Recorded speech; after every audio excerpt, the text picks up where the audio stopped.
So big question, why data-driven travel? And I think that what we learned as we went through the process and as we spoke to our customers is that increasingly travel managers and those using travel need greater visibility. And that can only really be effectively harnessed using the power that travel data provides. And additionally, I think, and kind of importantly, travelers and passengers are demanding kind of innovation that comes out of data and driven from data.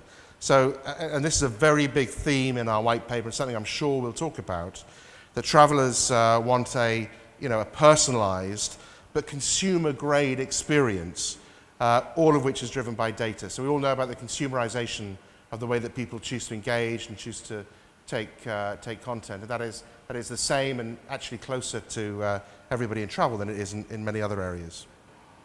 So also, why data-driven travel? Why the theme? Why are we doing this? Well, we're also seeing that business leaders are demanding data-driven business value. So for most businesses, travel can be one of the top 5 costs, and leaders want to be able to not just to measure the cost and measure the impact of the cost, but really analyze it at a granular level so they can see how it affects other areas of the business and how other decisions can impact data. And you can really only do that with data and how data is interpreted within travel. But I think as we move forward and we move away from the traditional focus on transactions and expenses, there's a lot of value to be had in mining data to uncover hidden trends within organizations and with the way people choose to travel. And it's not about cost, it's about identifying exactly what organizations need and what people need to get more value from their business travel. So that's another big reason as to why we're focused on data-driven travel. So I think the next question is, so why now? So why are we standing here today having this conversation? Why is it relevant to us? Well, I think it really hasn't been more relevant as it is now. You've got the regulatory environment globally, travelers, business leaders are all making demands that point to the necessary use of greater amounts of data. And frankly, there's never been more data available. We're all producing data, and the challenge that we have, same as travel as any other industry, is being able to locate and use that data. And of course, data and the use of data has never been cheaper. It's now a commodity to use kind of cloud-based technology to start investing and turning the data into insight and starting to use it. And what we know, for all the reasons we talked about, and I think is again going to be a very big theme in our conversation we have in a little bit, is that businesses are underusing the travel data they have. And this is in the context of a rise in global travel. So global business travel is going to increase by 6.1% this year. So as we can see, there's a lot of people that are struggling to really understand and really use their travel data. And why is that important? Because there's 40 zettabytes of missed opportunities. Now, I think zettabyte might be a made-up word, although Graham is definitely shaking his head at that. But apparently, a 40 zettabyte is how much data businesses will produce, how much travel data businesses will be using by 2020. To put it in perspective, because I also thought that zettabyte was a made-up word, apparently it's the equivalent, one zettabyte, so I've got it written down so I don't get it wrong, equivalent to the storage of 250 billion DVDs. So there's a lot of data out there that people should be using and can use. And of course, we know, and Graham's laughing, so you can challenge me on that later on, but it's not my word, Graham, so but I'm happy to be challenged. But managers are only just beginning to grasp the fact that data really does have the potential to improve the service and experience. We think about the themes we were talking about before, using data to personalize, using data to identify and understand, does make a real difference to the experience that people will have. And I think that, despite the fact that there's a massive amount of data, because of the technology advance and because of the cloud solutions we now have, there are so many more opportunities to access really powerful and cost-effective tools than we've ever had before. So again, that's a real reason as to why now is so important to us. And I think specific to, so that, those are some great trends, some things we're all familiar with, and some things that impact us every single day. But I think for our particular industry, and the reason we're here this evening, we know that travel managers need more visibility. Why is that? Well, the greater visibility really is the only effective way that they can take travel data and harness it so they can make some decisions for their users. And travelers are demanding much greater innovation. So again, the travelers want that consumer experience, that personalized experience, which is only achievable with the use of more data. And I think, as we said before, that business leaders are demanding much more data-driven business value, so they can get into the granular level of how they start to make decisions and how they analyze the cost that they can use in other areas of the business. So I think the theme here is the timing's right. We know there's a big challenge. So what's holding everybody back? So what's stopping us using the data we have? So what do we find out in the white paper? So we know data's important. We know it's relevant. So what's holding them back? So as we said, it's never been more relevant. Travelers, regulators, business leaders are all making demands that point to a much greater use of data. Never been more data available. So we think about the context of the white paper, the decisions we're trying to make, and as a group, the conversation we're going to have. We're all producing the data. We need to locate it and use it. And it's just never been cheaper. So I think that one of the big areas of how to get there is accessing multi-level layered real data and real insight into the industry. I think traveler profiles, behavioral data, reviews will bring new strategic analysis and the opportunity to identify and predict patterns.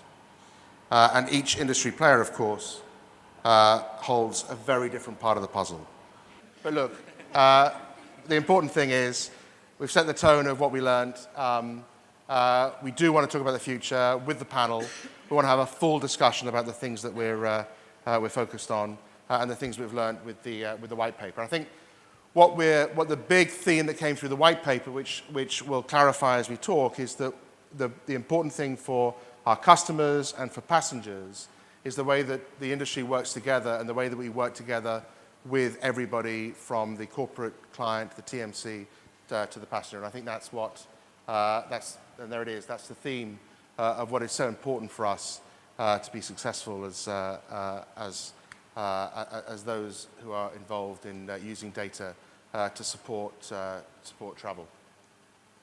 So without further ado, I am going to invite our panel to come up on the stage, and we'll have a conversation, hopefully a little bit more in order than my attempt here. What I've shared with you is what we learned through the white paper process, but I do want to now have a discussion and open it up to everybody to talk about some of these themes in a little bit more detail. So if I can invite the panel to join us on stage.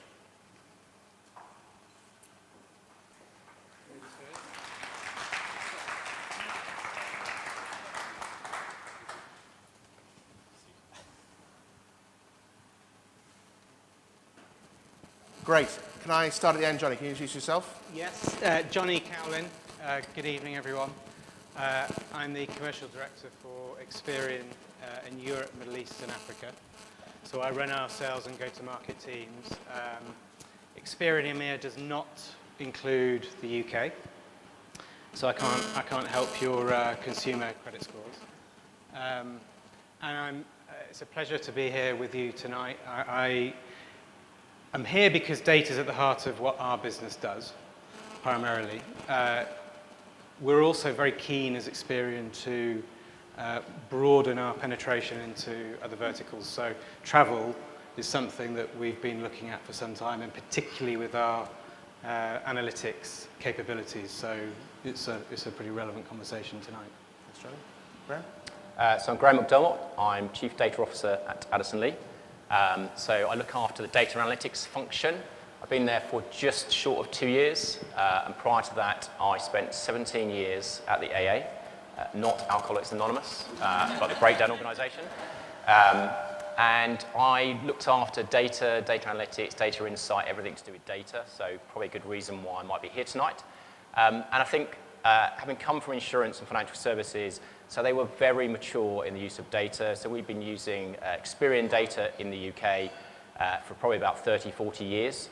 By comparison, Addison Lee had only had a data analytics function for probably about 3 years. And even then it had faltered a bit. So actually they were very immature in their use of data analytics and advanced analytics, which we'll talk about later. So it was a very, very attractive option to come to Addison Lee. Thanks, Graham.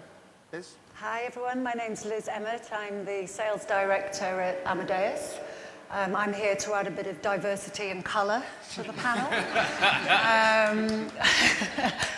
On top of that, I've been at Amadeus for 2 years. Prior to that, I spent 17 years at American Express.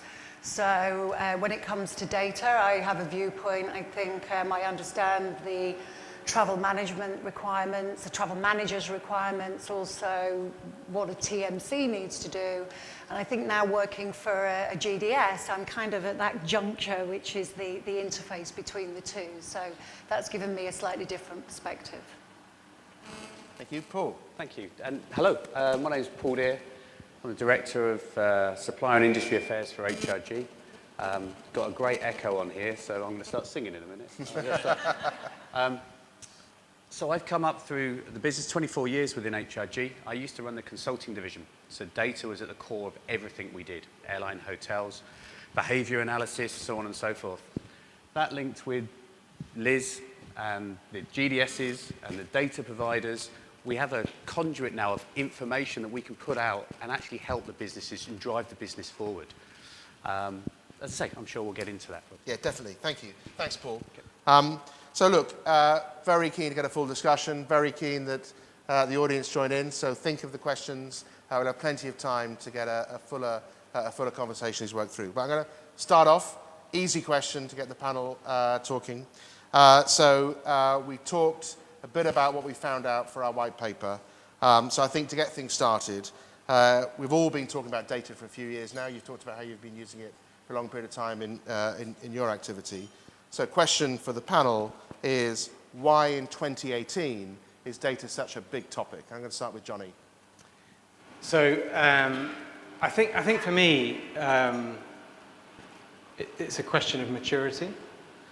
So I think, there's the buzz phrases have been around for a long time, big data being one of them, and people have been trying to see how they can monetize and analyze data for the benefit of their businesses. I think for me now, with the rise of custom analytics, advanced analytics, artificial intelligence, I'm sure we're going to talk about that a bit later, and companies taking these great leaps in terms of what value they can extract from data, there's more opportunity to be had. So if you're a business and you're not treating data very seriously, you're missing out. And I think on an almost daily basis, you're reading anecdotal stories about how companies are really leveraging their own assets and other people's assets and data to make better decisions and to be able to drive value into their businesses. And there's some wacky ideas. I think we're going to talk about some good examples later. But I think for me, just to summarise it, it is that maturity, and everyone should be taking advantage of their data. Thanks, Johnny. And Graham, you mentioned that Addison Lee's had a data analytics function for 2 or 3 years, so we must be reaching that point of maturity. So why 2018? Well, every event I go to, I have a sweepstake, normally with myself, as to how long is it going to be in a data event to mention that word GDPR.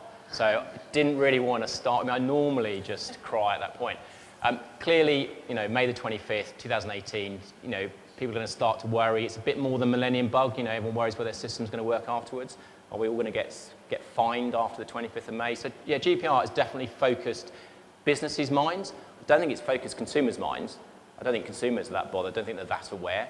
I mean, the government's planning to run some stuff to make them slightly more aware, but I don't think it's that. So I think the big thing that's really happened is, again, the buzzword, I was trying to avoid anagrams and acronym stuff, but data scientist, I actually hate the word, but it's more about the rise of some of the skill set and the technology at relatively cheap cost that allows companies to actually store their data, use their data, exploit their data, which has never existed. Yeah. I mean, you referenced Zettabyte earlier. So I remember doing a presentation to my team, and we ran out at that point and just talked about petabytes. And we just about had got gigabyte disk drives and stuff. So there's a bunch of analysts, we were really excited. And we were talking about we might have a petabyte drive, and then we're at Zettabyte. And so, you know, it's just going to carry on. Right, great, thank you. And Liz, I think, same question for you. Such a big topic in 2018. Yeah, it is. And I think, you know, what drives it from my viewpoint is the fact that everybody wants to own the customer. Everyone wants to own the traveller, whether that be the TMC, whether it be the corporate, whether it be the airline. And in order to know the customer, everybody wants to have that information about them. So, you know, I think that's a key area. Also, specifically from a business travel perspective, you're seeing such a blend now between the leisure experience and the business travel experience. And, you know, there's a real opportunity, I think, to start to serve business travelers in a way that they enjoy in their leisure world. They don't see the distinction anymore. And I think that data really is the key to facilitating that change and to allow business travelers to you know, get that same sort of experience. It's whether the legislation will allow them to do that, I guess, which is the interesting topic, which I'll let others more learned than me comment on. I'd agree. And Paul? I completely agree with Liz. The problem a TMC's got and a corporate travel manager is that outside of the workplace, people are using apps, they're using the leisure agencies, they're taking things pushed to them. The Amazon effect, the Google effect. The question is, how can we, as a TMC, bring that forward quickly? How can we predict what you're going to need? Yeah. How can we say, we know you're landing at that airport. Do you want a car? Yes, no. Just yes. That'll do us. Yes. You'll be happy with that.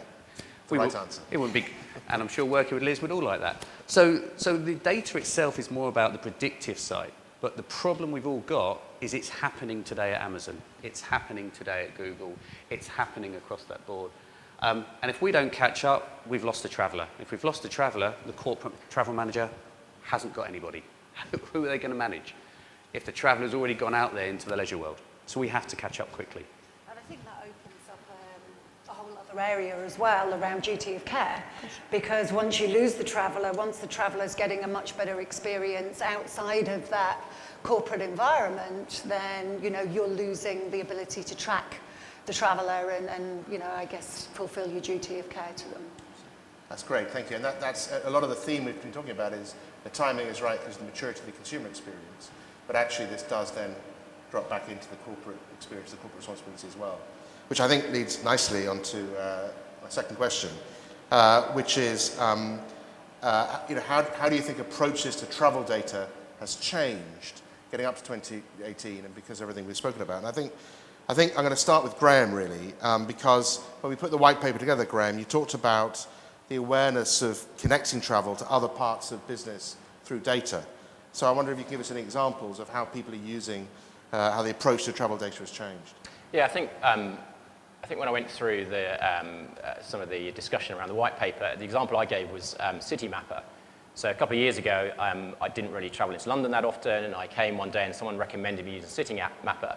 And I use it now every day to go from A to B. I look at Citymapper to work out what is the optimum route. So I might be going to my hotel, and actually it's going to tell me whether I should get the tube, should I walk? And the way that works is it uses a number of different data sources and surfaces it actually in your app. So it's using TfL data. So it knows, for example, if there's a problem on the tubes, then it tells you to take a different tube route, for example. So it's not just one single data source. It's actually the fact that it's got multiple data sources. And increasingly, organizations are sharing their data. Because it's not about, for example, for Addison Lee, what can we give you with just our data? Actually, is what could you do with our data, join to your own data, join to other data. So weather data, for example, is quite commonly used in travel, for example. And that's when you'll get into things like, you know, the prediction stuff, where actually You might say to someone, do you know what, don't walk, because we predict it's going to rain later, the forecast is rain, so it shouldn't refer to me that I should walk for that final mile of the journey, for example. Thanks, Graham. And I think you're very much talking there about how data can help you reflect on habits and what that does in terms of the decisions people make. Paul, is that a theme that you're familiar with? I think and again, I can only take it back into a corporate world. Certainly in my experience, a lot of corporate managers treat their travellers as the same. So a salesman doesn't necessarily have control when they're going to travel. A central function can plan their travel better. Yet they seem to be a very standard approach to approaching all travellers the same. So predicting. I can predict that I'm going to get on a plane and actually I could change my route 3 times. But I know that's my travel pattern, but I know that. But does my TMC? Yeah. Does the app that I hold, can it be predictive? Can I automatically get offered a flexible ticket because it's going to change all the time? Yeah. That's the end of the predicting piece. But again, the more and more data that we get and the more we can predict, the better that we're all going to become together. Yeah, no, thank you, Paul. And Liz, as you mentioned earlier, you're right at the heart of all of this. Are you seeing a change in the way people are approaching this and engaging with you to start using data differently? Yeah, I mean, I think people have indicated, surveys have been done that indicate that people are happy to share data if they believe it will improve the experience that they get. And, one of the things that a piece of work that Amadeus did a couple of years ago around traveller tribes, which I think can be quite neatly applied to business travellers as well, although it was very much a leisure study, we've got to stop at looking at demographics in order to decide what people's preferences are. We need to look at psychographics. We need to understand what motivates them to behave in a certain way and service them accordingly. And I think if you take the data that can be collected and you sort of apply that into the profiling of that individual, you can actually provide them with an experience which is going to be, again, going back to more like the leisure experience that people seem to tell us that they're looking for. Thank you. And it's interesting you say that people are actually quite happy to share their own data if the experience improves. And I think, Johnny, in your world, companies are becoming increasingly familiar with how valuable data is. So is that changing the approach in terms of how people start to use data and how they have expectations from it? I think so. I think people, certainly we're seeing companies are much more willing to collaborate and share data. And actually willing to take a bit of a leap of faith and explore. And some of the tools that we're building and some of the capabilities, to land data in one place and start to analyse that to see what will come. The piece on that Liz mentioned on, I'm a traveller as well, right? I spend every week in airports, and I want that flexibility that I get from as a consumer in my world as a business traveller. And you mentioned the profiling piece. I mean, we've, before it used to be having a look at demographics. Now it's about segmentation of, what types of travellers are there. And actually you can go incredibly detailed, to the, it's not 5 demographics, it's not 10 profiles, it's 20, 30, 40. And we have different behaviours as travellers. And I want that personal experience. So the more that companies share and collaborate, the better off we'll be. Thanks, Johnny. And I think that you're just sort of touching on the next phase. So we've talked about how has the approach changed. And I think that the question really for the panel here, and I think and it's a question we can challenge ourselves on later as well, is what needs to change? What needs to come next in how companies approach travel data? And Paul, you spoke a lot about personalisation, but I'm also, in the white paper you talked quite a lot about the inherent problems of using historical data, which I know is a theme close to Graham's heart as well, and the limitations of historical data when it comes to understanding future decisions. Do you think people are going to start to look at that differently? Yeah, I think, I don't think the travellers or corporate travel managers or TMC fully understand what they're doing. Right, a bit controversial, on the basis that I would say that most of us here are sitting here with probably a British Airways app, an Addison Lee app, a Virgin app, sorry, anybody else that we can throw in there, okay? What do they know about me, or you, or the traveller? How much information have they got? Can they see me shopping? Oh no, if they can see me shopping, they can see my decision making. If they can see my decision making, they can predict what I'm going to do. They can incentivize me. You know, in an Amazon world, we think you might be interested in this gift. Is that now coming into a corporate travel world, and do we want it? Does that undermine a travel manager? If a travel manager's done a deal with a corporate airline, car provider, does it undermine them that they can now go to a traveller and say, I'm going to give you £20 to spend in duty free? So historic data is fine, but quite frankly, it just tells you what you've done. Right. What you can do with it and the prediction of moving forward, I think we just have to be careful. I think education's the key, and understanding that we don't completely understand what everybody knows about us is probably the best thing we can do at the moment. That's very insightful. Graham, this is definitely a theme that You know I'm itching to answer this. So I started in the data industry before DVDs, in times of cassettes and DAT tapes and things. And back then, you looked at past data, and analysts were brilliant at looking at the past and predicting the future, or at least trying to predict the future or forecast the future. And largely it was the trend's doing that, so it will carry on doing that, or the trend's doing that, so it will carry on. And I think when you're in markets that are getting disrupted, you know, Addison Lee had its market disrupted, other markets, you know, in the travel are getting disrupted, actually what used to happen will not happen in the future. And suddenly your forecasts and your predictions aren't just a single straight line, they have to be more complex than that. And I think I was at a conference event a few years ago, and a guy from a Czechoslovakian bank presenting talks about the use of data. And he said that he impressed upon his team two things, which was one, something called the data underdogs, which is the little bits of data that everyone sort of ignored that you collected that might be in another system somewhere. And he said often that small amount of data was more powerful than the things you just collected all the time, like name and email address and mobile number and certain characteristics. And the other thing was this concept of open data. So back to this sort of taking data from other sources and merging it with your data was far more powerful than just your own data in its own right. Thanks, Graham.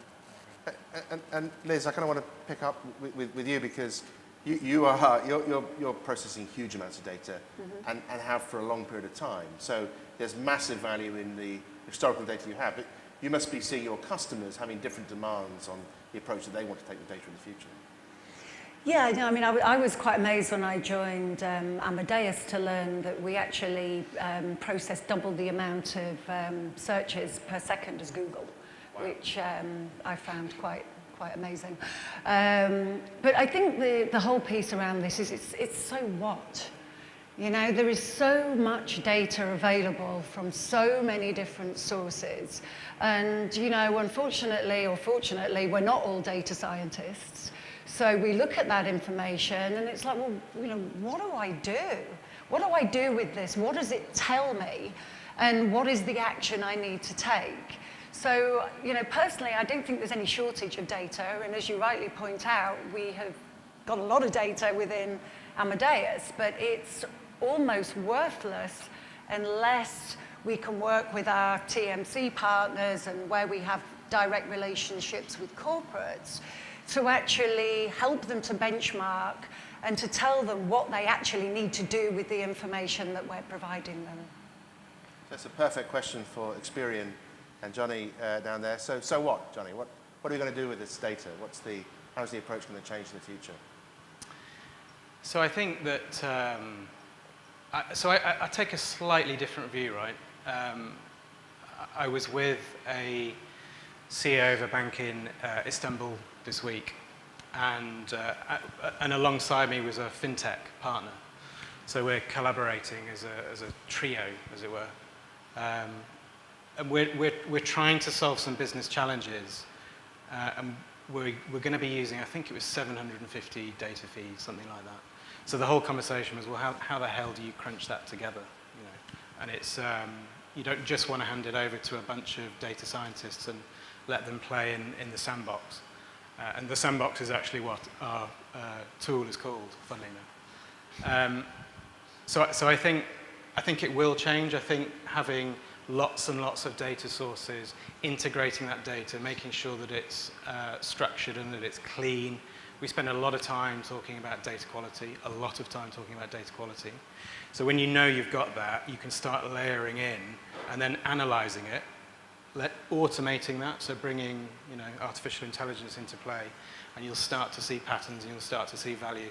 I agree that there's a degree of a leap of faith in terms of what are you going to find out of that data. But I think until we start to collaborate, until companies come to the forefront, then we won't find what value there is to be found. It's a really interesting point. And actually, I think very aligned in some of what we've been talking about. So we talked a lot about the sort of seamless travel experience, leveraging the consumer experience and using data to personalize. And we sometimes think, well, actually, this is all stuff that's going to come down the line. These are investments we can make in the future, GDPR, so on and so forth. But right now, in 2018, I think that what would be useful to understand, and one of the really useful themes that came out of the white paper, is what could travel managers be achieving right now? So what could we do now just by changing our approach to the data and the tools that we have? So I think, starting with you again, Johnny, I think on that point. Look, I'll give you an answer from, I know what data capabilities are out there today. I know what companies are investing in terms of their analytics tools. I know what the data scientists are doing. So I know what the technical capabilities are. I think as a consumer, as a person that travels a lot, I would like an end-to-end experience. So I would like it laid out for me. I would like it to be flexible. I would like it to be accessible. Right? We're spoilt on a daily basis on our smartphones and the way we consume and use services. So, and there's a safety aspect, right? So we were chatting before. When I take a taxi in Istanbul to go to the airport, my company has absolutely no idea where I am. So that duty of care piece, that safety piece, which then from a corporate perspective plays into your CSR profile, I think that's really important. So, it's not just about cost, it's about that end-to-end flexibility.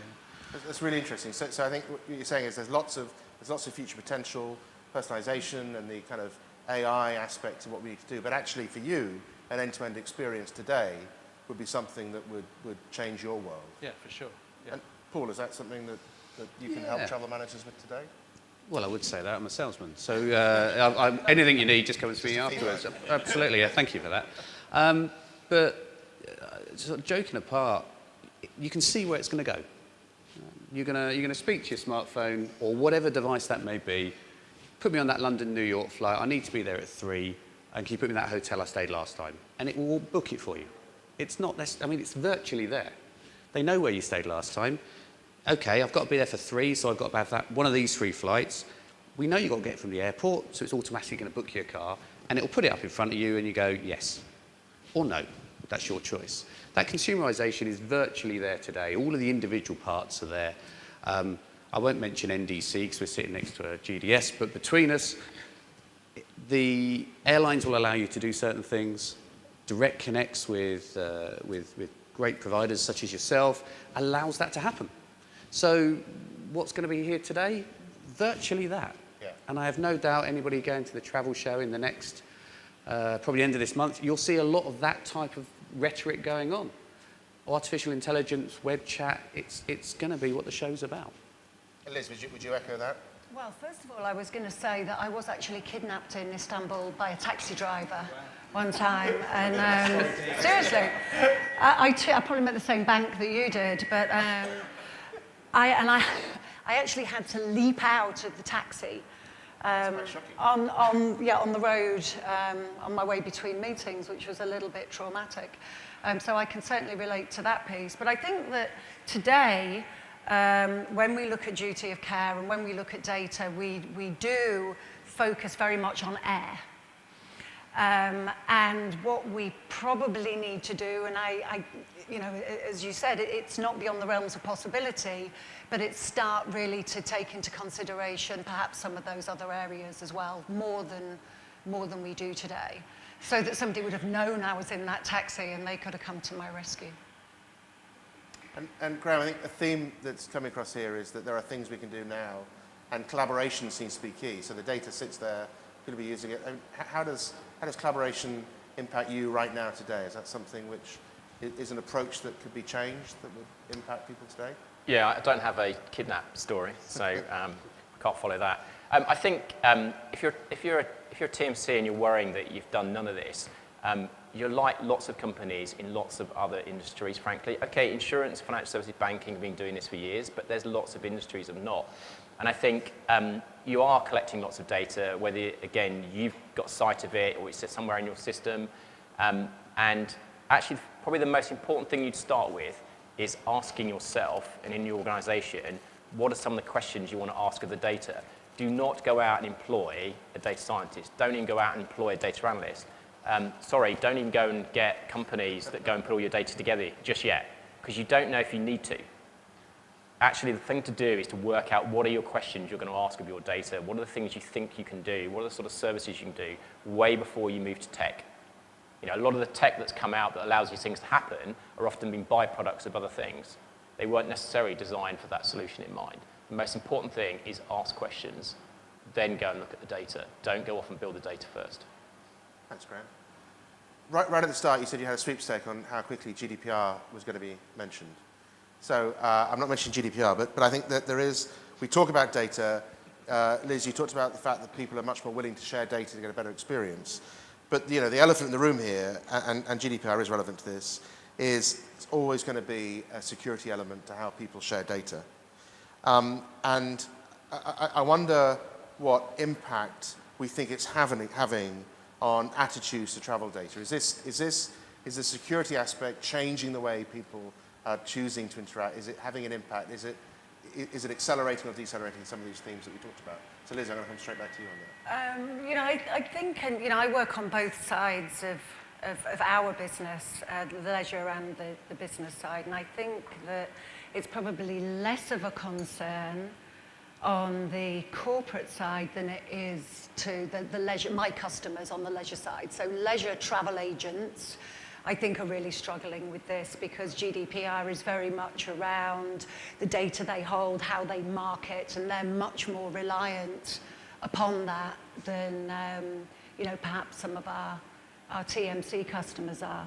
But I think that what the challenge is for travel managers and really for anybody who's impacted by this, it's kind of having a sensible view on how you balance the compliance piece with running your business effectively. And that's a really difficult conundrum at the moment. And I think with the legislation being quite new, people are very uncertain as to how they do that. Yeah. So I think it's going to be an interesting time and a difficult time. Thanks, Liz. And Paul, I want to pick up the question with you as well, because I think you're there, your role is sharing a lot of data between a lot of different people and different organizations. So it's, how is security changing the attitude of how people are working with you? I think every TMC, the security is tightened to such a good degree now that the audits and the processes we have to go through with both GDSs, suppliers, yourself, it's right up there with very high security. And obviously our systems are tested, and I'm sure everybody else's systems are tested.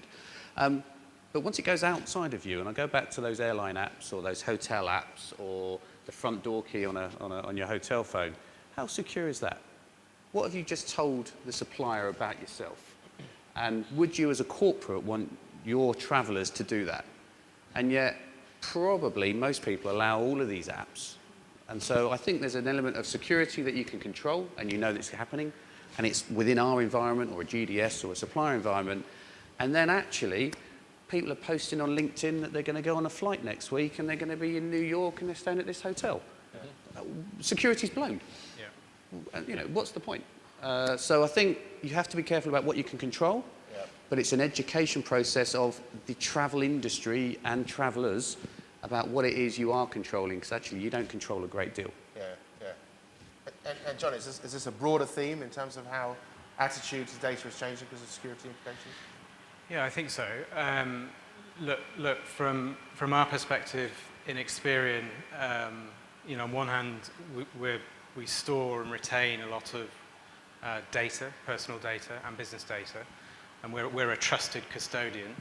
So that puts the fear of God in all of our leadership team. So, you know, GDPR has been, you know, the enjoyable experience of my life for the last 12, 18 months. But we, you know, seriously take it very, very extremely seriously, as we have to. Then on the other side, it's, you know, what are we seeing from customers? I haven't seen a reticence to continue striving to take value out of data. What we and actually, you know, the first part of your journey on GDPR is, where is your data, and, you know, is it structured, is it clean, has it been assessed, and how are you sustaining that? You know, most of the customers that I've spoken to think that they have that under control. Most of the customers that we speak to are more concerned about breach and what you have to do, you know, within the first 72 hours of a breach, and what's the governance and the process. So, but two sides of the coin. I think it's an incredibly, you know, serious subject for obvious reasons. And actually, the theme here is really quite positive around the impact of GDPR. Graham, as you brought it up first, I'm going to specifically ask you, what can GDPR do to drive innovation in travel data? So how can we leverage this to actually become more innovative? I think it's still actually a very difficult question to answer, because I sort of liken, you know, the last 2 or 3 years I've lived my life in GDPR. Every single sales contact has been someone trying to offer me GDPR-related consultancies, recruitment, services. Interestingly, in the last 3 months, I've been offered products that can help me be compliant. So knowing where your data is, for example, in your different systems. And in the last month, someone approached me more often with products about how you could innovate as a company and be compliant, which I found quite interesting. So it's still, I think the market and salesmen are catching up with, actually there is an opportunity to innovate and be compliant. And I think back to the previous question about collecting data, and a lot of it, for most people, it's about the relevance of why you collected it, and tell me why it was relevant. So if you're a travel manager and you ask lots of bits of information, their inside leg measurement, but don't actually tell them why it's relevant. So I don't know how many people registered with the Wi-Fi in this building tonight. It asked for my date of birth. Now, I know as a data person what it's going to do. It's probably going to send me a birthday message and things, but it didn't say in the little registration form why it asked for my date of birth. And guess what? I tried to get past it by ignoring it. No. So then I've just lied. So it's fine. My birthday's next week, so I'm going to get a nice, you know, offer of a free meal here probably. Thanks, Graham. And I think that, and you referenced this before, Paul, that we're sitting in the heart of this right now. So you in the TMC community, you're being asked to be very compliant, provide a lot of data, explain to your customers how data is collected, and so on and so forth. That creates a different data landscape. Is that an opportunity for innovation for HRG? Yeah, I won't just talk about HRG, I'll talk TMCs generally, because you know, most of us now have apps. Most of us now have collecting a lot of personal data. Most of us are looking at the predictive side of that data. So the innovation is there. We know what's going to happen. We can predict. We can see that a traveller travels on a Tuesday, comes back on a Thursday once a month. An airline getting hold of that will go, right, well, I'm just going to book you for the next 3 months. Why wouldn't they? That's an opportunity for them, fills their seats, they press a yes, we want that, great. So there's absolutely opportunity. The question still becomes, though, it's an education process of understanding, exactly to your point about the date of birth.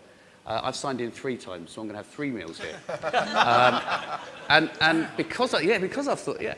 But joking apart, you don't know what it's doing. And if you can think like, certainly like Graham and Johnny do with that level of intellect, what can you then do with data? And can you manipulate it into your advantage? So. And Liz, again, it's got to be a question for you guys sitting right at the heart of all this stuff. Is GDPR innovating what you do?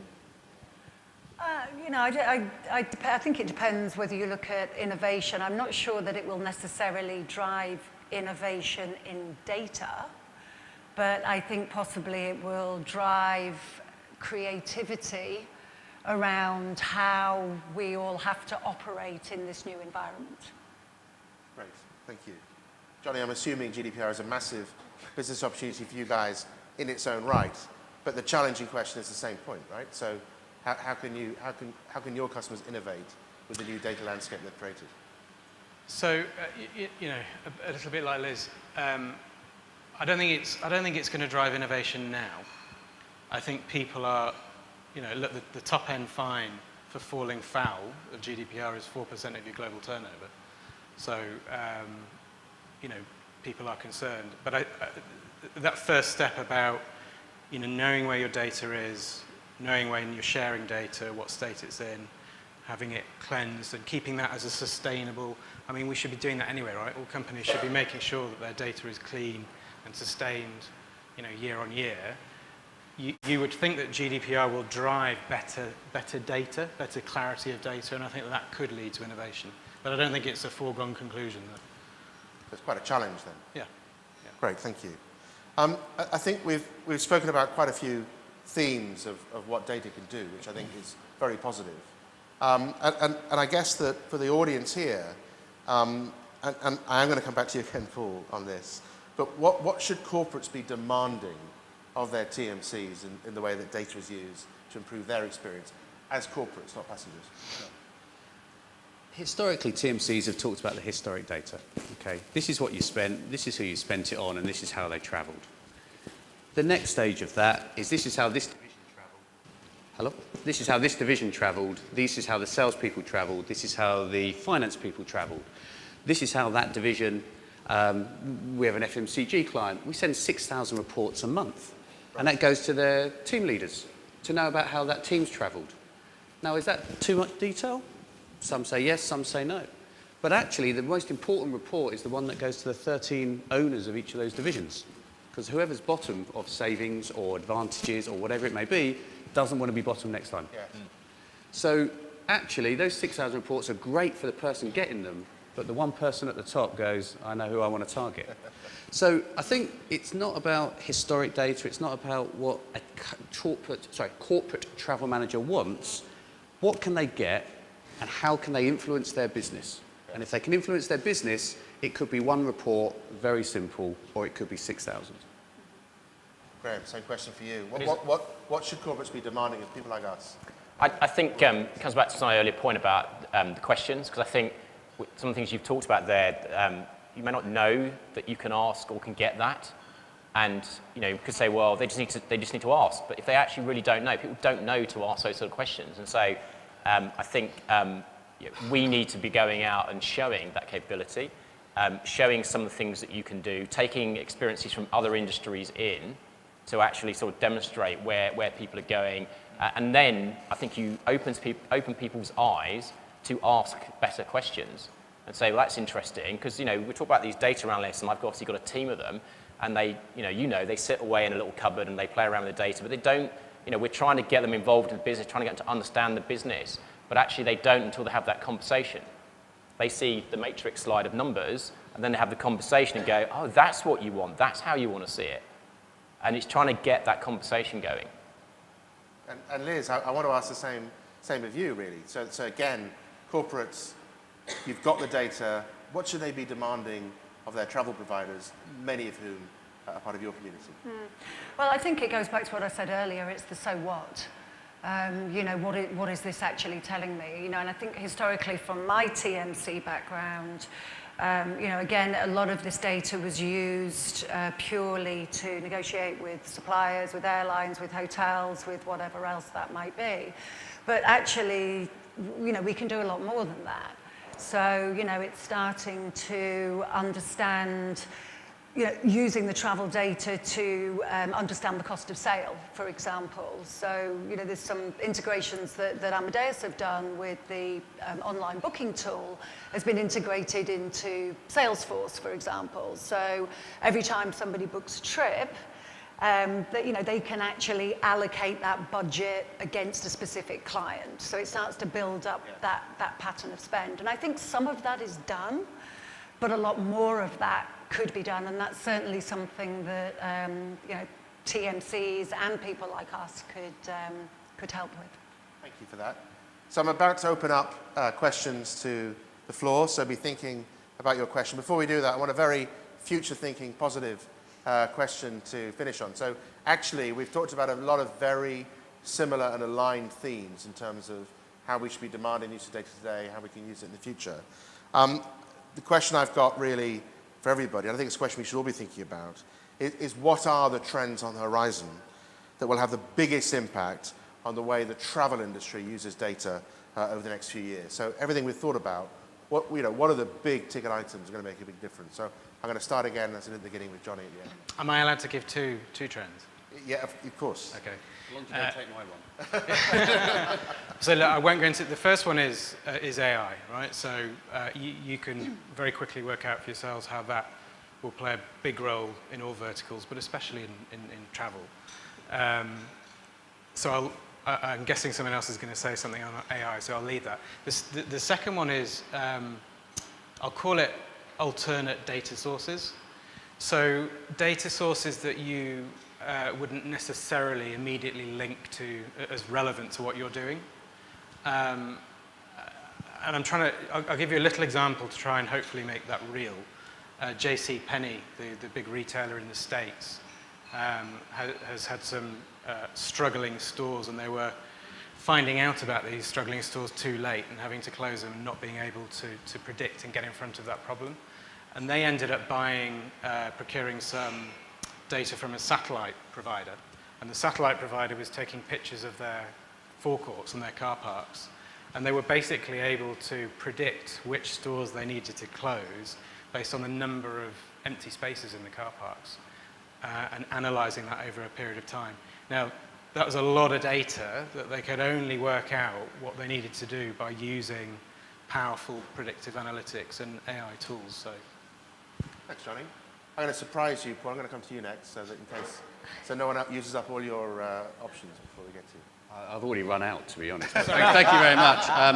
No, I think there's, certainly in the TMC world, there's probably 3 key trends, so I'm going to take Liz's now as well. One is globalization. Right? We know about our travellers in the UK. Some of you would have more global areas or pan-European or whatever. Data quality in some areas is weaker than others, so there has to be. Today, we almost have to go to the lowest common denominator. How can you bring that up? So that will come quickly. 2, AI, that's going to come. It's predictive. You're going to see it happening. 3, I truly believe that there'll be education. And I do think everybody, including myself, I do not know what people know about me. And I've got nothing to hide, incidentally. I've got no criminal record. I'm all very comfortable with that. But what do they know about you? And if they know too much about you, what are you going to do about it? Have they linked it to Facebook? Have they linked it to a Twitter feed? Have they linked it? And that becomes concerning. So I think actually the education process of understanding what it is you've done is going to be probably one of the biggest trends. Thanks, Paul. Liz?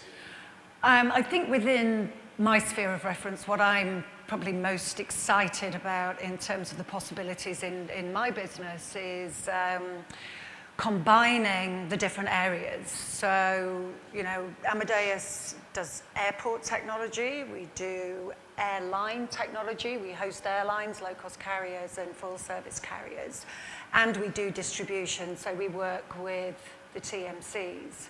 And when I think about the possibilities of having one technology platform that can potentially integrate those 3 areas to improve the overall sort of end-user experience, I'm really excited about the developments that we're making in that area.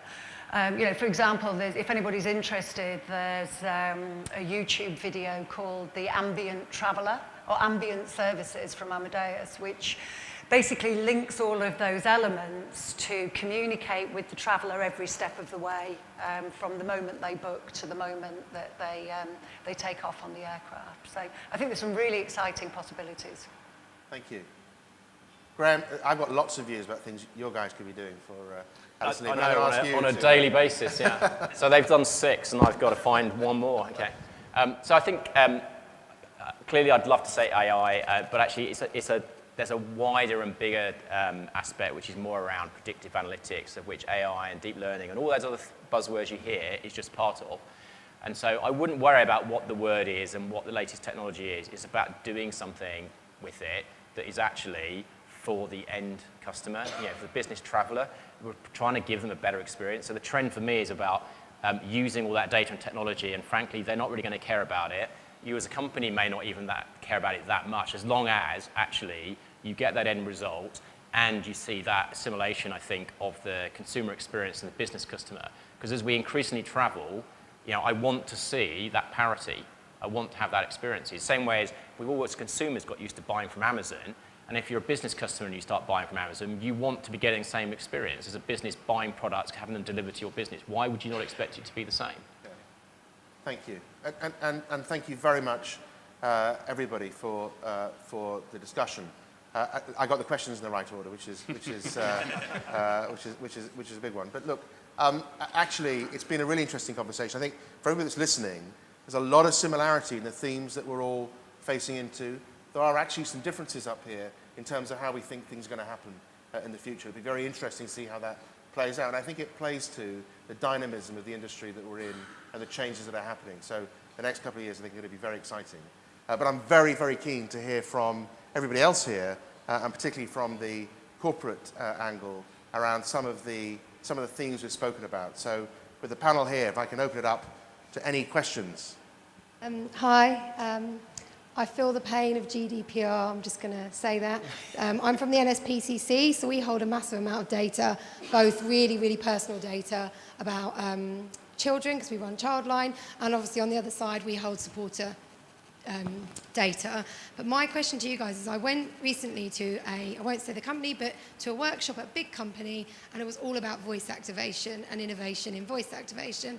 And they said to us, we have a particular product and we think you could use it to help your sector. So Guide Dogs to the Blind said, brilliant, could we use it to help people that are poor of sight?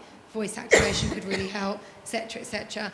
But then every single person in the room then shot their hands up and said, give us some data, tell us about how many customers use this product in the UK, and they wouldn't give us the data. So my question back to you is, you've got all this data, how are you going to use it for the social good? Wow. It's a really big question. Who wants to... I'm about to choke. Make a donation. I thought we were going to get the question about GDPR and children, so that one's gone out the window. I thought we were going to finish on voice activation, because I, like you, have heard lots of noises and lots of trends towards voice activation, and we're all seeing Alexa and Google Home and those things. And if anyone ever has seen the Alexa advert, personally, my one can still only tell me if I need an umbrella tomorrow. It can't seem to answer just about any other question. So, social good.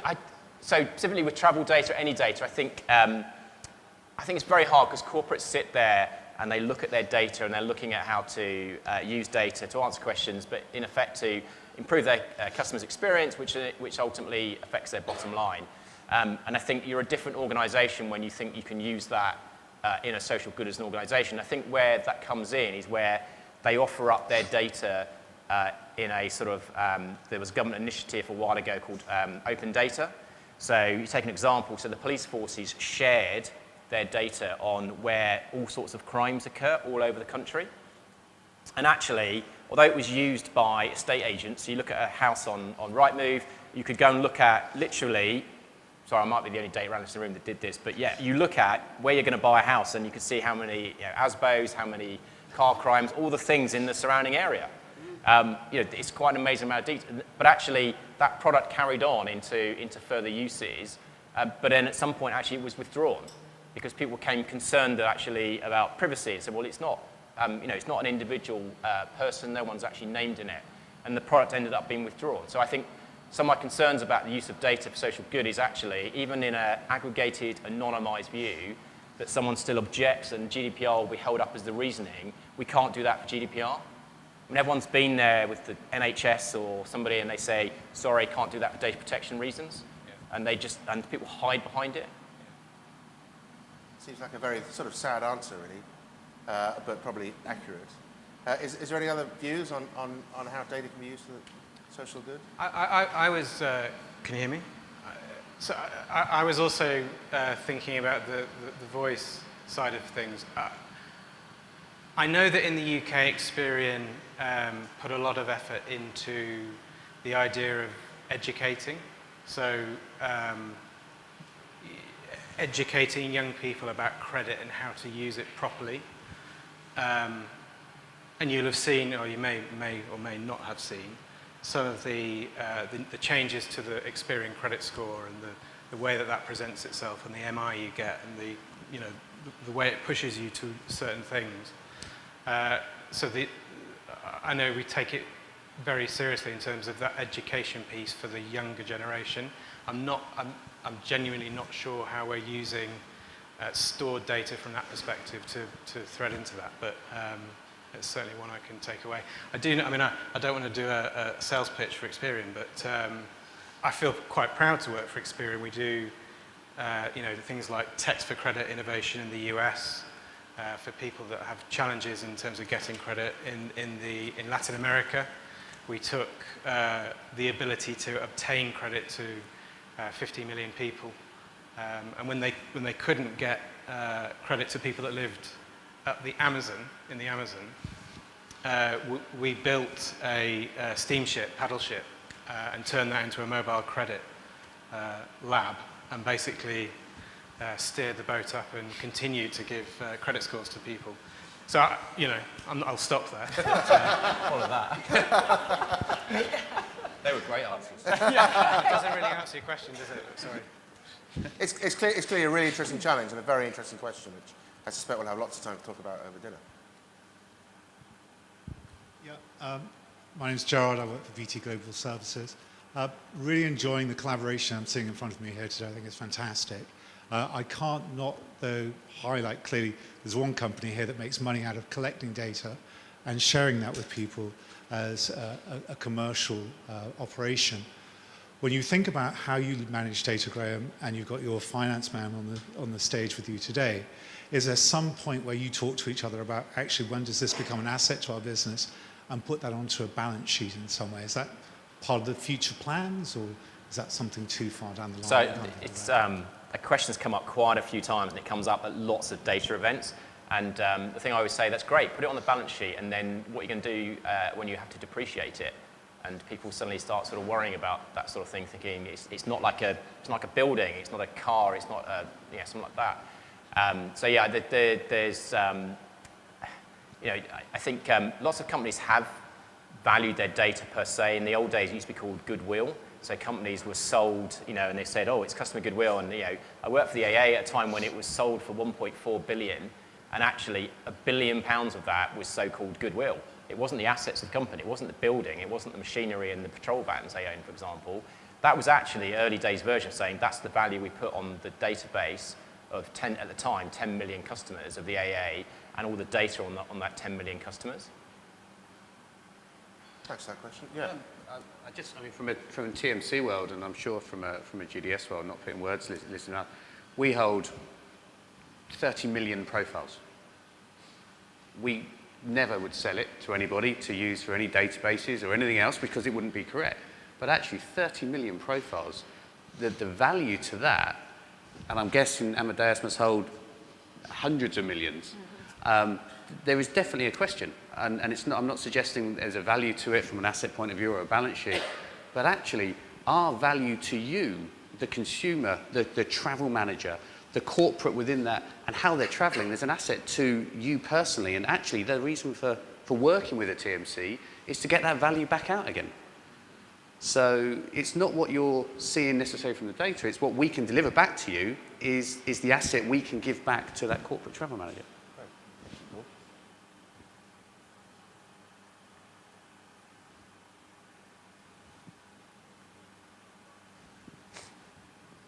Hi. You've talked about the data kind of and the travellers as like a group. I guess on the more personal level, if you're the actual traveller, should we be excited about the possibilities that we can get the experiences because of the data, or should we be concerned about the way that our data could be used in the wrong way, or how we can be tracked going forward? That is an awesome question. Paul. I can take that one to start with. I'm sure Liz also has a view on this as well. When I go on Amazon, they recommend that I might want to buy this product or this product or this product. And actually, 80% of the time, that's quite useful because it's complementary to what I'm buying. 20% of the time, sod off. I don't want that. I don't want you to force products on me. I don't want you to tell me what I should be doing. So actually, to your point, I genuinely think it's your viewpoint on where you are and the position you're in. If you're getting to an airport and you haven't got a car, and you haven't got somebody standing there with a board, it's great to have somebody. And I'll link it back to well done. And TriStar, of course. So it's great to have that, and especially in places. But actually, if you're meeting friends or you've already got your accommodation, you don't want that push to you. So it really does depend on the circumstances. But I do think it will come increasingly that will happen. And actually, it's almost an opt-out version rather than trying to opt into it. I think that's what we'll be forced upon. And I think it also, it needs to become frictionless. And the example I always use is I was looking to buy some, what do you call those, trainers. Oh my God, you know the ones, basketball ones. Anyway, whatever. I was looking to buy a pair of trainers, and I was searching on the internet for them, and then I bought a pair. But for about 3 weeks afterwards, they kept saying, hey, do you want to buy Converse All-Stars? You know, do you want to buy these trainers? Do you want to buy these trainers? Do you want to buy these trainers? Now, the concept of that is good, and I think ultimately it will give us as consumers what we want, but it's going to take a while for people to really get it right and to understand that the very different buying behaviours and wants and needs of different people. I think when it is right, we could really use it to our advantage, and it could actually provide us with a much better experience than we get today. I wonder whether we'll actually need to think anymore. You know, I think it'll just happen. Absolutely. But just to reverse that, do you want it? Because you're a consumer, and I'm not trying to put it back on you, but does anybody want it? Do you want to be somebody to think for you so that when you get there, you've got a car? Some will be no, some will be yes, and whatever, depends on the time.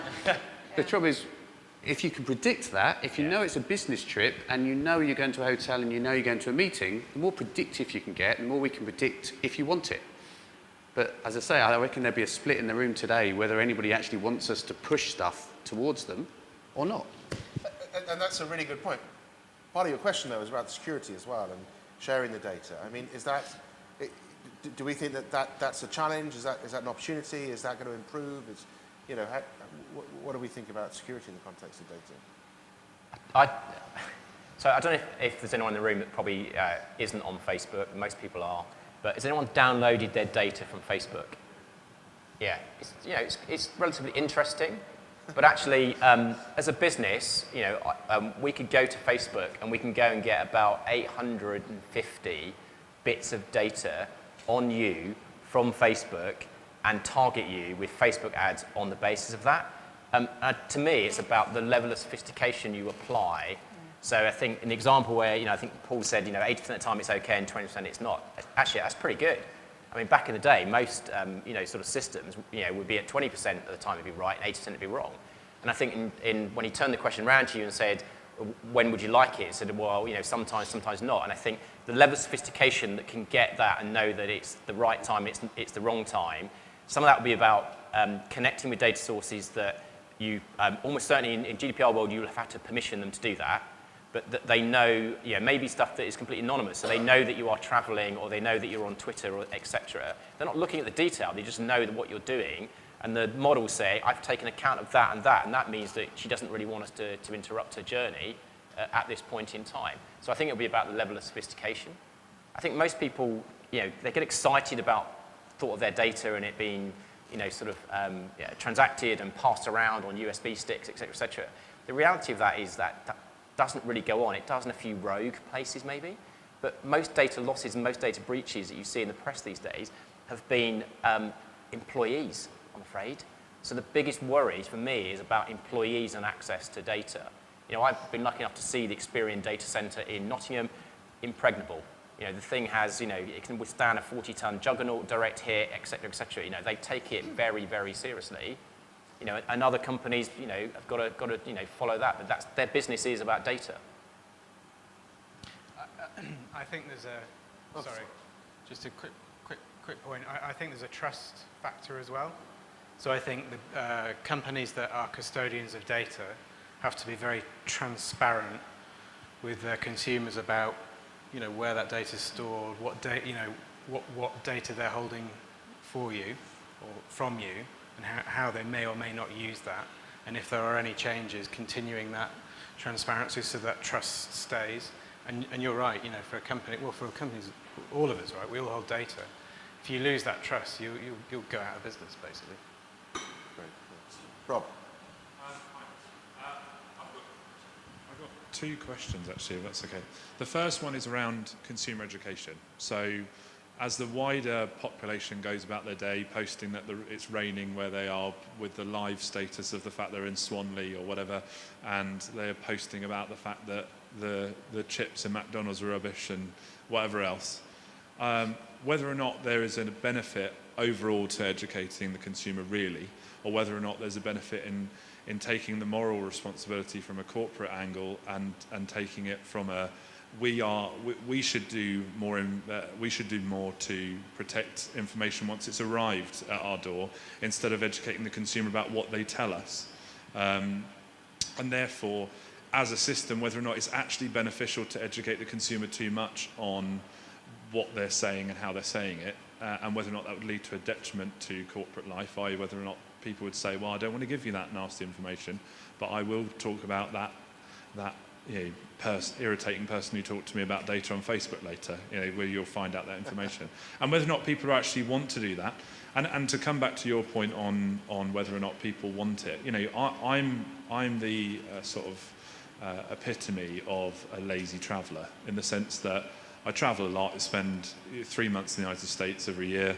I cannot be bothered to tell people. There's a famous Thomas Edison quote that said, people tell the truth until you ask them to tell the truth, at which point they'll lie. So like you with your date of birth tonight, they asked you for some blank data. So whether or not you actually want to ask people for straight data, whether or not you want to educate them too much, and whether or not from a corporate environment that's going to serve as a disadvantage. And then a secondary question, which is, we live in an environment, I suppose, now where big companies have become bigger and bigger and more influential by owning more than just the thing that they're selling. So if you look at Apple as a perfect example, they own everything down to the mine that they're taking some of the raw material out of the ground of, right the way to the shop. In fact, there's many cases that you could argue that Apple's already making a profit before the phones arrived in the store. From all their suppliers and from their competitors that they're having to sell to.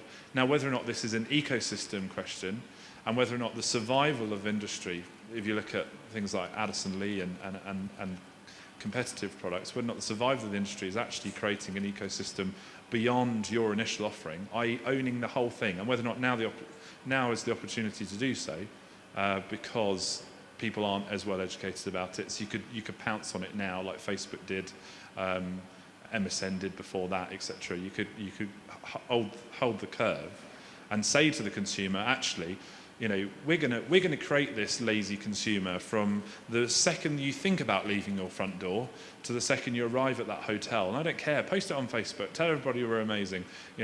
Etc. etc. We're going to organise your entire life on this one ecosystem that sort of thinks for you. And whether or not, again, on the education point, that's a disadvantage to say, be careful what you're telling them, because you kind of want them to tell you everything. And on a secondary level, whether from a business survival point of view, whether or not creating that ecosystem and being the first to do it will be the difference between life and death from a travel perspective. If you could get the whole thing working on one singular system that works, and what the implications of that are. A lot of themes there, and I think, go on. I'll take the first of the 15 questions. But joking apart, the ecosystem, all TMCs are talking about the ecosystem. I know you're staying at that hotel. Are you interested in a restaurant in the next vicinity? We can book that for you. We can do this. We can do that. You're looking at it from a traveller perspective. I completely agree. There's some education. Do we want to get it? Actually, what's your corporate saying? Who's paying the bill? Well, it may be you. I don't appreciate you don't know. But actually, at corporate level, if they're paying the bill, they're looking after your welfare. They're looking after your security. They need to know about what you're doing in a business environment. So you do need, for a TMC or a GDS, to work closely together to understand what that ecosystem looks for you, and make sure that there's an education process back up to the corporate if that's what you've signed up to with the corporate, because you're their traveller. And they've got a duty of care on you. So actually, do we need to educate the traveller? Yes. And I completely think that none of us really fully understand, as I think to the 850 data points on Facebook. But the corporate needs to know about you to protect you as a traveller as per their own security. Yeah. And before I open the question, I would say that's an absolute theme with our customers in terms of how they want to use our data is exactly the same point. The demand, the duty of care demand and understanding what's happening with their employees, fundamentally, first and foremost, as well as our passengers, is by definition dictating a lot of what we do with data and how we start to use it. So on an opportunity cost basis, from my perspective as a CEO, if I was to say that my employees are to use Addison, for example, and I know there's adoption issues with that, but let's just say all come by R, they all start using the system that we've given them to use. And let's say we put in parameters to say they won't actually get paid or they won't get, if they don't use this system, so it's penalising. So you force them into an ecosystem. If you force them into that environment, from a corporate perspective, my whole concern of duty of care goes away. Because if Addison Lee or whoever it is owns that from where they're eating to who's booking their diary, meeting, exactly what times they're meeting them, what car's taking them from A and B, what plane's carrying them, right the way down to the safety certificate of the aircraft they're flying on. If that's all on one place, from one provider, I don't have to worry about that. I'll just pay you the fee. You could basically own me, like Google does with search, I suppose. You just own me, whatever, that's fine. That's the easiest thing for me to do. And whether or not that's a possibility for this industry, getting people to bring it. Everybody wants to own the traveller. And that's, I think, what makes that quite difficult, because there are so many sort of conflicting, there's so many people after you. I mean, certainly from an Amadeus standpoint, you know, most people think of us as a GDS, as a distribution company. But, you know, certainly we're diversifying to build an ecosystem to do just that, hosting airlines, hosting hotels, transfer services, you know, so it's getting to the point where you have a single technology platform that actually covers every single area and every single point of the journey, bringing in all of these disparate content areas like the restaurants, you know, like the hotels, the theatre tickets, bringing all that information into one place, just like the Amazon marketplace. And if you look at the companies in the world that are most successful today, they are the ones that have created those ecosystems. So commercially, it's certainly the way to go. But I think also as a CEO, would you recommend your travellers to use an unchecked car, not owned car, driver not checked? Actually, I couldn't recommend it. I couldn't because of so you have to have a recommendation. You have to have that ecosystem that allows you to say, this is the car's checked, it's owned, it's managed, we understand where it's going to and we understand where it's coming from. To your point regarding your kidnapping, I mean, blimey, it was shocking. But actually, if nobody knew where you were and it was booked offline and you jumped in a cab as it went past. Yeah, and out. Yeah, and you jumped out again, of course. Actually, is that an employer's fault? Is that an employer's fault? Is that your fault? Is that the taxi driver's fault? You get the point. Yeah. If you've got to start with that ecosystem to the recommendation, and something like a TMC, I don't partner, and I'm in charge of all the suppliers on a global basis. I would only partner with somebody I can confidently say we have a CSR reliance with. We wouldn't put somebody on a banned airline, and there's banned airline lists out there. We wouldn't put somebody in a car that we haven't got security information about being checked, or the driver. We just wouldn't do that. Now, if a corporate wants to do that, it goes outside of us. And we would say no. So I think you do have to have that level of security. And it's a really interesting point. It goes back to the start of your question and the heart of some of the dialogue here, because we are talking about what's going to happen in the next 2 to 3 years and how we don't know. I think the start of it was about the consumer, and there's a desirability point, which is your question too. So, you know, yes, the corporate's got responsibility, and there's an increasing amount of responsibility on employee data. But more broadly, as a consumer, you have to desire this, otherwise, what's the point, right? So the employer can provide you with the right services, but, you know, whose fault is it if you go outside that system and so on and so forth. That is a massive area of debate and dialogue. So I think we've got time for one more question. Any from this side of the room? It doesn't have to be, can be. Rachel. I think you've talked a lot about how we give a lot of data, probably unknowingly, in our personal lives and personal consumptions. So if I think about my own personal travel, I'm providing that data with no restrictions. From a corporate perspective, we're often restricted, and the travel managers are restricted as to how we're able to engage with passengers, and they have those restrictions put in place by their business. How do we balance the compliance of engagement directly with passengers to support our own business and also travel managers in making sure that the passengers are educated and aware of the services that are provided within the travel programme, so that we can bring that in and help support the travel managers in that area? That's a great follow-on, I think, Paul, to the point you were just making. Yeah, I think we have to be able to provide services to the corporate travel manager that gives you a spectrum of choice. We provide every airline, we provide everything, every hotel that's wished to be on that programme. The education process back down to travel it's client choice. We can lead a horse to water. In fact, we've had the conversation. Please use Addison Lee. If you don't want to, I can't force you to do it, that's fine. Please use that airline. Please use this hotel chain. But I can guarantee everything we've offered is checked, managed, secure. We capture the data. We can people track where needs be. So, we know where they're going. Is it a secure area? Is it not a secure area? We can give recommendations, how you get your visas, everything that a normal TMC does. And actually, I don't think you can do any more. That's our responsibility to you to provide to your network of responsibility. I don't think, as I said before, you can force someone, you can't lead a horse to water. But if somebody wants to go out and book their own thing on the web and then claim it back to expenses, it's very difficult to stop. Any other final thoughts, Liz? Yeah, I think it very much depends upon the culture of the organisation that you come from, because ultimately these types of decisions are usually driven from the top of the organisation. And, I've worked in environments before where if you don't follow the correct process, you don't get reimbursed, you don't get to travel. There's a whole loads of checks and balances that you can put in place. But ultimately, that is really driven by the culture of the organisation, I would say. Great.